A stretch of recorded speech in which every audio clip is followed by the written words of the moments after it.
The studio lights glared brighter than usual that morning, casting long reflections across the glass panels of the CNN reporting room. Behind the desk, Kate Bolduan sat poised, her tone neutral but her eyes sharp with purpose.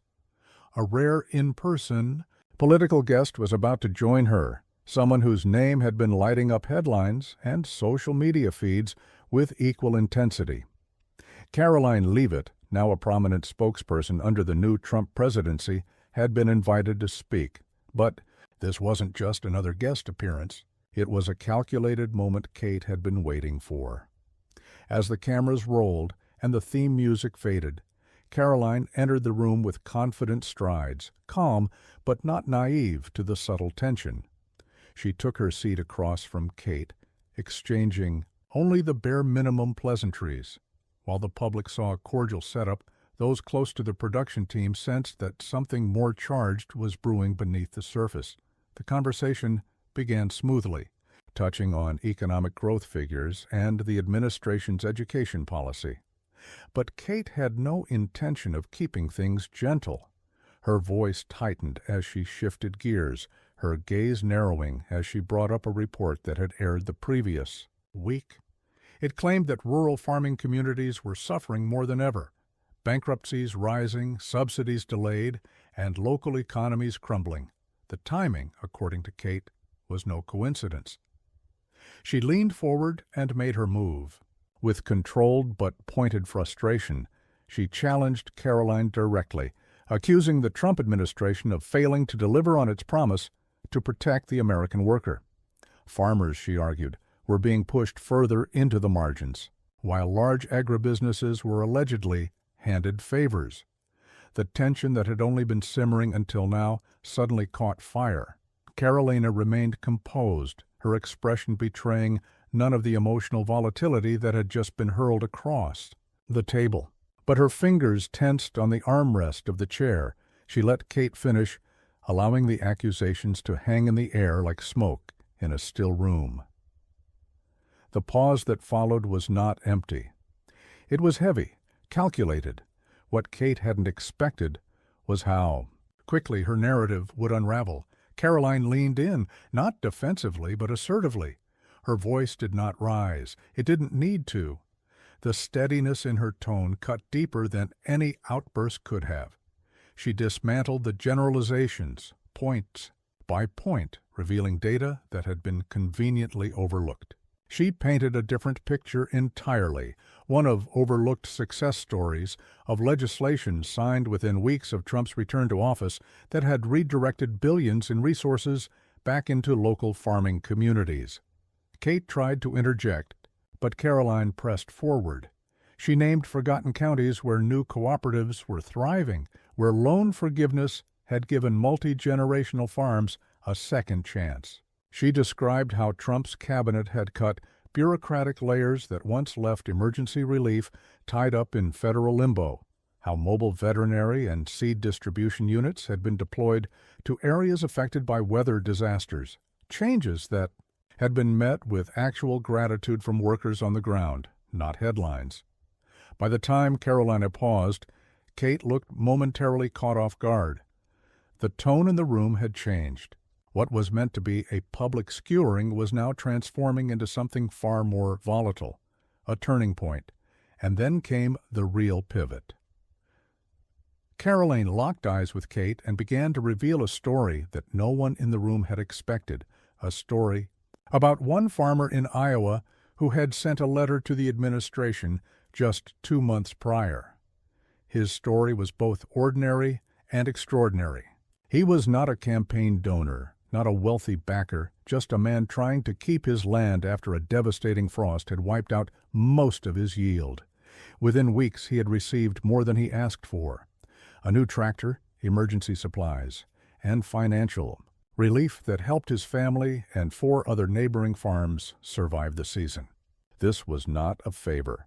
It was a policy in action. It was a result of a system that had been rebuilt to respond quickly and humanely. The silence in the room was different now, not from awkwardness, but from realization. Karoline had not just answered Kate's accusations. She had turned them into evidence of something stronger, something grounded in real results, and yet the confrontation was far from over. The control room buzzed with conflicting signals. Producers whispered into headsets, debating whether to cut to commercial or let the moment ride. But no one dared interrupt what was unfolding.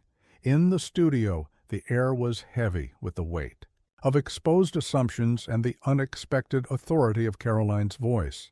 She hadn't come armed with slogans or catchphrases. She had come with facts, faces, and timelines. Kate, known for her composure, shifted slightly in her seat, not in defeat, but in recalibration. The interview had veered off course, and she knew it. Still, Kate wasn't ready to let it slip away. She regrouped, drawing from a stack of recent polling data that suggested rural approval ratings were on a slow decline. She cited farm closures in the Midwest, suggesting that isolated success stories couldn't mask what she called a growing disillusionment.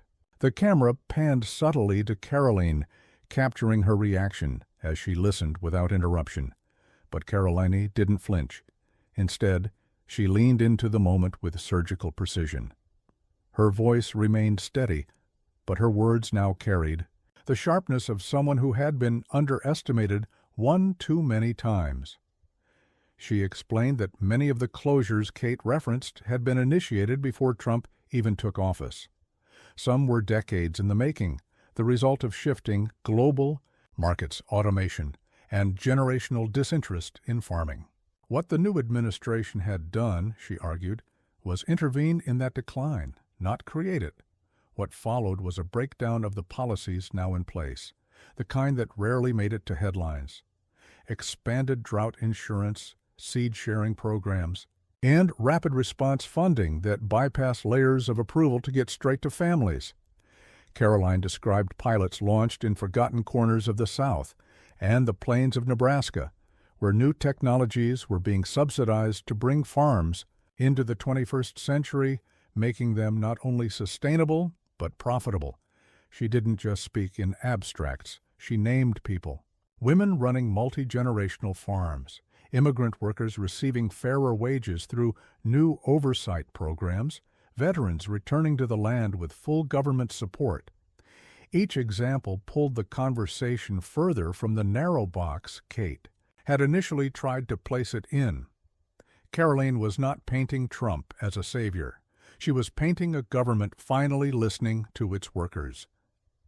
The balance of power in the room had tilted, but Kate was not retreating. She pivoted once again, questioning the long-term viability of such programs. Were they built to last, or were they just temporary optics to win public favor? It was a fair question, and one the audience would expect. Karoline responded with the confidence of someone who had heard the doubt before. She pointed to bipartisan support for the Rural Recovery Act signed earlier that year, an act that had stunned critics for passing with near unanimous consent. This wasn't just policy for political capital, it was built from the ground up. After months of direct engagement with community leaders and town halls, where officials were grilled face to face. She paused briefly, allowing the weight of her words to sink in. Then came the emotional turn, the kind that reaches viewers not through statistics, but through human connection. Karoline began recounting a story from her own childhood, of her grandfather's farm in New Hampshire. She spoke of the long winters, the financial strain, and the toll it took on her family when a single failed season meant hard choices no child should witness. Her voice didn't crack, but the memory came through with such clarity that even the camera lingered a little longer than usual. That experience, she said, shaped her understanding of real work and why workers deserved more than lip service. It was no longer about Trump versus his critics. It was about people like her grandfather who had been crushed by policy decisions made in distant cities, and how, for the first time in years, there was an administration trying to reverse that damage. Kate, for a moment, sat back. She wasn't silenced, but something had shifted. This wasn't the reckless mouthpiece she'd expected. This was a woman who knew exactly what she was fighting for. The tension had not deflated, but it had changed its texture. It was no longer adversarial for the sake of performance. It was a clash of realities, one crafted in boardrooms and sound bites, the other carved out in the dirt and wind of America's farms, and as the segment neared its final minutes, a new energy pulsed through the room. Because Karoline wasn't finished yet. Karoline could feel it. The tide of the conversation had turned entirely. What started as an ambush was now unfolding into something much more potent. She had no need to gloat or raise her voice. She had clarity on her side and a reservoir of lived experience backing every word she delivered. The viewers could feel it too. Social media feeds began to flicker with reactions, many stunned that someone so frequently dismissed by pundits was holding her own, no, commanding, the conversation. Kate tried once more to regain control.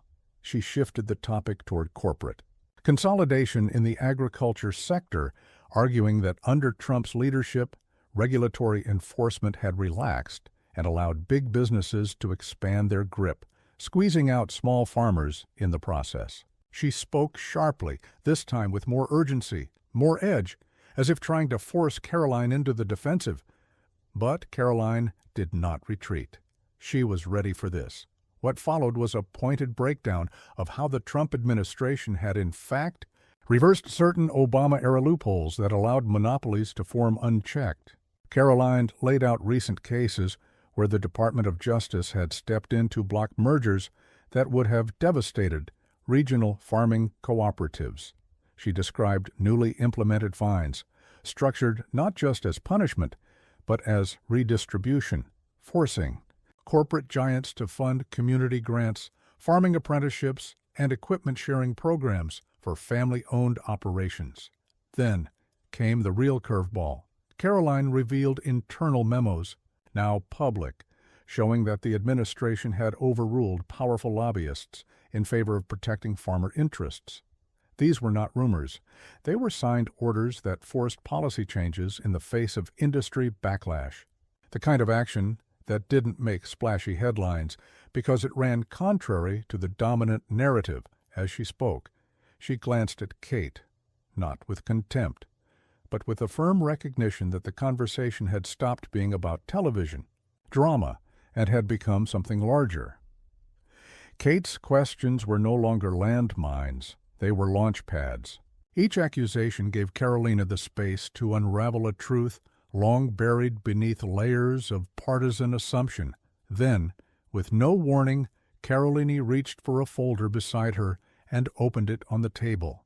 Inside were letters, dozens of them sent, from farming communities across the country, handwritten, typed, and even crayon-scribbled by children. Some were thank yous for saved homes, others were pleas for continued support. All were read, responded to, and acted upon. Karoline didn't read them aloud. She didn't need to. Just seeing them was enough. Kate looked down at the pages, and, for the first time, the sharpness in her demeanor softened.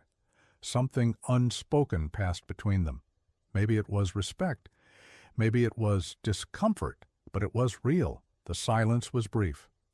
Karoline leaned forward and brought the conversation back to the people. She described farmers not as a voting bloc or as economic metrics, but as the backbone of the country, people who had too often been reduced to talking points during election cycles and then discarded. This time, she said, that cycle had been broken, not perfectly, not completely, but undeniably. She spoke of farmers who were finally able to retire with dignity because of federal assistance that arrived on time, of single mothers running organic farms in North Carolina who received grants for solar-powered irrigation systems, of teenagers in rural towns no longer fleeing to cities because new investment had brought life and jobs back to their communities. What Karoline was doing wasn't just defending a policy, she was reframing the story entirely. And as the camera zoomed out slightly, capturing the two women seated across from each other in this moment of raw clarity, it was clear that something Rare had happened on live television. Not a shouting match, not a meltdown, but a reckoning. Kate, though still skeptical, was no longer on the offensive.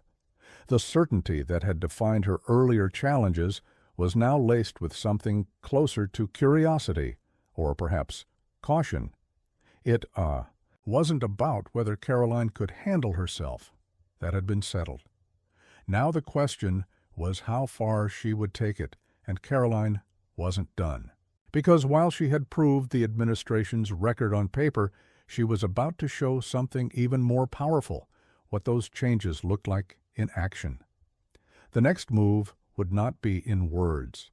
It would be in undeniable evidence, the kind that even the loudest critics could not ignore. As the broadcast entered its final stretch, producers behind the scenes scrambled to extend the segment. It was clear now what began as a brief interview had evolved into something that couldn't be cut short without backlash. Viewers across the country were glued to their screens, drawn not by spectacle, but by substance. What Karoline Leavitt had delivered wasn't spin. It was evidence, stories, and strategy stitched together with unwavering clarity. Kate, now sitting more thoughtfully, then assertively, asked one last question. This time her tone lacked the biting edge from earlier. It was less of a challenge and more of a final test. She wanted to know, plainly, how Karoline could be so confident that these changes weren't temporary fixes or politically timed gestures. How could she be sure that these farmers would still be standing a year from now? Karoline didn't hesitate. Without reaching for notes, she explained the multi-year funding models backed not just by executive orders, but by signed bipartisans, legislation that shielded them from abrupt reversals. She listed the agricultural investment councils now being staffed by local farmers themselves, not corporate representatives or career bureaucrats. She described how emergency relief wasn't just earmarked, it was being tracked, audited, and tied to performance reports that were public and transparent. Then she pulled up a tablet and tapped into a live stream. The screen behind them, typically used for B-roll footage or talking points, flickered and displayed a real-time feed from a small town in Kansas. What viewers saw wasn't staged. It was a working day in the life of the kind of people politicians too often speak of but rarely listen to. Farmers unloading equipment purchased through new subsidies. Local high school students operating agricultural drones in fields that had once been barren. A small distribution center built with federal grants humming with activity as workers packed fresh produce for shipping. Kate stared at the screen. So did the crew, and, likely, so did millions at home. Karoline didn't narrate what they were watching. She let it speak for itself. It was the kind of moment no report or study could deliver. Proof of impact in its rawest form, not tomorrow's promises, but today's reality. She turned back to Kate and offered a simple reminder. This was not about defending a political figure. It was about defending the dignity of people whose work fed the nation, who asked for little but fairness and follow-through. For too long, their pain had been politicized, their livelihoods reduced to debate fodder. But now, finally, there was a policy structure that treated them like partners, not pawns. Kate, visibly moved, offered no immediate rebuttal. The questions she had prepared now seemed less pressing, perhaps even less relevant. The confrontation she had anticipated had transformed into something unexpected, a reckoning with complexity. And though Kate had entered the room, ready to expose what she saw as political negligence, she had witnessed something different entirely. Not perfection, but genuine progress. The program's outro music began to rise faintly in the background, signaling the close of the segment. But even as the credits prepared to roll, the atmosphere in the studio remained electric. Karoline didn't posture or grandstand. She simply sat back in her chair, composed, knowing she had not only defended her stance, but elevated it to a level that demanded respect. Outside the studio, reactions were already rippling across the country. Commentators shifted their tones. Critics scrambled to cross-check the data she cited.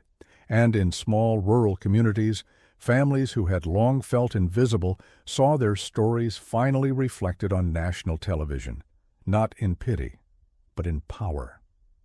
Karoline had come prepared for battle, but she hadn't needed to fight dirty. She had dismantled false narratives with precision, reclaimed the dignity of forgotten workers, and turned a confrontation into a defining moment. It wasn't about shouting louder. It was about standing firmer, and when the cameras finally cut, there was no applause, no dramatic exit, just the quiet, undeniable recognition that something had shifted in the room and maybe beyond it. Because when truth is backed by action, even the fiercest critics find themselves without words.